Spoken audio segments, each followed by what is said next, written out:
pro-car, because there is a dividing wall in the middle of the coach, and it is left intact to just continue to remind us of that dark spot in our American history.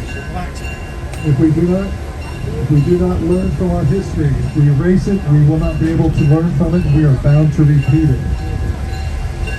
Now I'll talk to you about our locomotive number 710 when we get to the turntable, because the turntable is part of our destination. We have about a 20 to 25 minute trip in each direction on 3 miles of track, donated to us by the Southern Railway. And then we have a 20 to 25 minute layover in East Chattanooga, where we will demonstrate the use of our turntable. And then we will have a short tour of our back shops area, also showing you some of our historic equipment that we have here.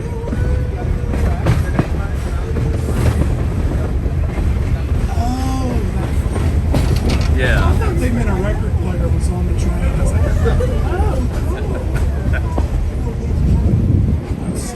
Now today we're riding on the Southern Railway's track that they built. The original railway was built by the ET&G in 1859. And if you look to the left of the train, you will see the gravel road that's down there. That is the actual roadbed from the 1859 right-of-way. Wow. Now the reason the ET&G would merge with a number of railways to become the Southern Railway in 1894. The Southern Railway built up this line due to the fact of flooding. An example of that is to the left of the train. There is a sign and a section of track and a tree with a yellow line on it. That yellow line is 9 feet above the rail. So it's really difficult to run a train underwater. Oh wow, look at that. So the Southern Railway built up the line to the current height we're riding on. Look at that. 65 feet Wow. is a 7 kilometer creek. And if you see those stone piers there to the left of the train, those are Wow. also from the original road That's a bed. long way down. In 1861, there was a flood and it wiped this bridge out. There was a train on the tracks at the time, and due to the communication back in the mid-1800s, the engineer had no idea the bridge had washed out. So you're putting this story together? Yes. The engineer, but the train first now. Now we're heading across our second bridge. This bridge is over the Western and Atlantic Railway. This is the first line into Chattanooga, built by the state of Georgia in 1850. And these tracks here are today leased out to CSX Transportation, CSX. Came about by the merger of the Chessie system and the Seaboard Family Lines system. They are used today by CSX to connect Atlanta with Chattanooga, and you can go there in modern freight service. You're not from Atlanta. These tracks are also to a famous story of the Civil War, known as the Great Locomotive Chase. And the Great Locomotive Chase, I'll give you the quick notes on that. James Andrews and 23 Union soldiers decided they were going to steal a train. So they went down to Big Shanty, Georgia, which is today Kennesaw, Georgia. The general is a locomotive, and this is on a full water crew near stop. The crew is in the locomotive is being stocked with wood and water.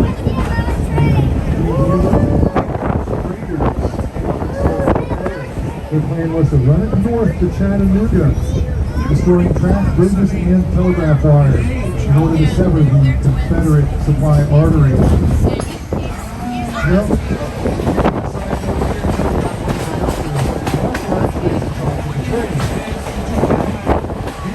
the one that tells the train when to stop, when to go forward, go backwards. The engineer only operates the locomotive. Okay? So, you always want to be on the good side of the conductor. Now, William Fuller is the director of the town. So he jumped on a handcar and pursued it. Then he commandeered the locomotive into Texas. The duration locomotive that speeds up to 60 miles an hour, on track rated for 15. Now, the graders were smart. They allowed the tender to get full of fuel, allowed it to get full of wood, but they didn't. They took it to soon. So they ran out of fuel. They ran 15 miles short of Chattanooga. All of Andrew's raiders were caught. 8 of them were hanged in Atlanta as spies. And that included James Avery. Now, at the Chattanooga National Cemetery, Andrew's raiders are buried around the monument of the general. Chattanooga National Cemetery is our country's second largest national cemetery. It is second to Arlington. Andrew's raiders were also the first to receive the Medal of Honor. James Andrews did not, as he was a civilian and not eligible. Now, as we approach Missionary Ridge, we're going to cross over our third bridge over Tunnel Boulevard here in just a few seconds. Now, against the name, Tunnel Boulevard. Well, we're using a bridge right now. When the Southern Railway abandoned this line, the city of Chattanooga opened up the bridge, the tunnel, for the maintenance costs. So when CBRM acquired the trackage, we built a bridge over this gap, so today we have Tunnel Boulevard without the tunnel.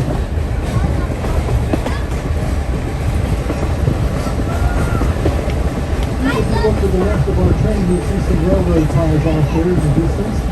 Oh, I see them. On both sides of the train, as we travel along. I'll explain a little bit about that. When the AT&T built the original line, they were doing it by hand. So they had to clear the land, and they took the path of least resistance. So it actually meanders back and forth across the tracks we're riding on. When the Southern Railway came in the early 1900s, they had steam excavation equipment. So they were able to build up the line to the current height we're riding on, also straighten it out. So basically you have 2 long straightaways with 1 curve in it, that comes after curve, and it's actually one of our founding models of CBRM. Now, as we approach Missionary Ridge, we're not going to do like the Southern Railway and drift around it. We're not going to go over it, we're going to go through it. We're going to go through the Missionary Ridge Tunnel. This tunnel is 986 feet long. It took 2 years to excavate, 1856 to 1858, dedicated in 1859. It was excavated entirely by pick and shovel because dynamite was not invented until 1867.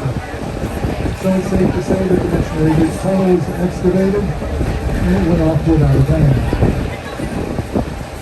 I've got a few of those, so there's still more to come. Thank you for being so gracious and making that.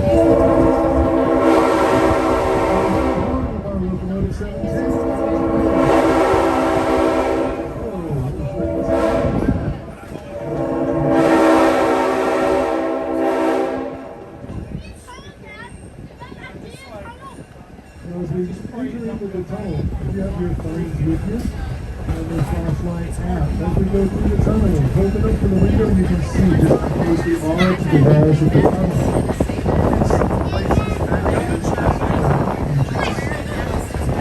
Remember, this is a pre-Civil War era tunnel, and it's fairly tight going through there. As we go to the other side, I'll tell you a couple reasons why the Southern Railway abandoned this line.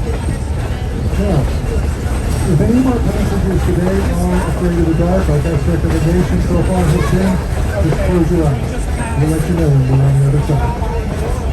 And if you're riding in the open air coach 1000 or in the open vestibule, please keep all arms, hands, legs, and rackets inside the train, as we want you to go home with everything you came back with.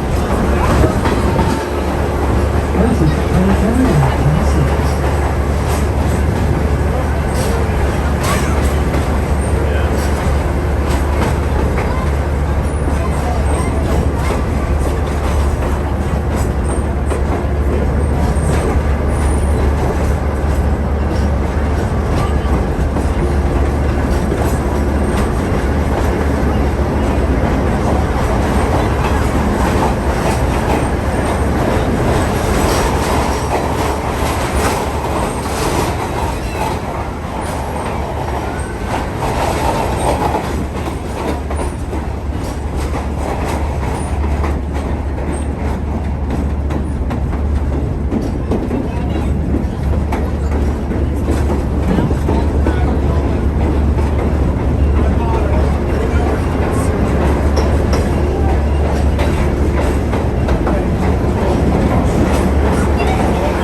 All right, we made it. We're back to back the property to the church.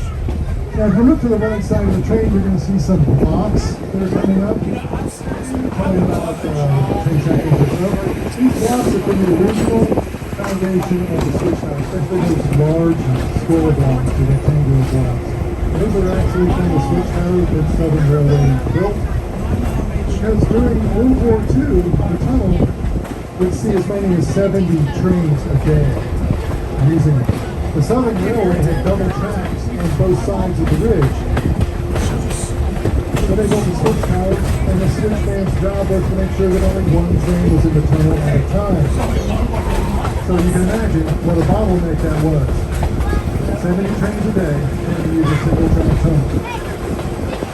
That was one of the reasons that they abandoned this land. The other reason is, after World War II, the railway equipment was becoming too large to fit through the tunnel. So Southern Railway built a double main line around the ridge, which you could see on the other side of Grand Junction, where we were sitting at the station.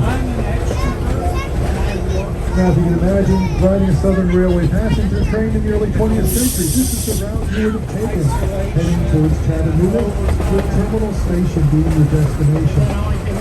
Terminal Station today is known as the Chattanooga Choo Choo, located on Market Street in downtown Chattanooga.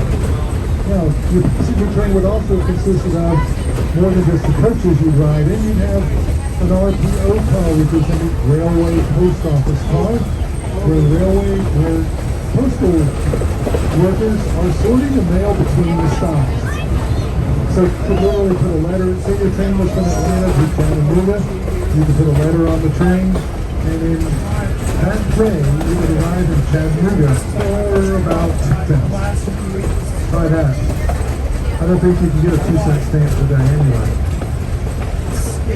Also, you'd have a U.S. Marine in that RPO car because he was protecting the mail. Mail heists weren't just for the movies. They took place on a regular basis. So it got to the point where a U.S. Marine had to be on board the train to protect the mail. Also, you'd have a sleeping car. It's almost like Lounge car, observation car, and my favorite would be the dining car. And speaking of dining, since this is steam season, we opened our steam season last weekend using Southern 4501. On the note of steam speaking, can anyone tell me how does a steam engine eat? How does a steam engine eat? I'm getting the technical delivery on this answer. But it's actually choo. I told you I had a few bad ones in here. Again, you're being very gracious. Thank you for checking out. Speaking of steam, this 4501 here on that side of the train as we approach East Chattanooga.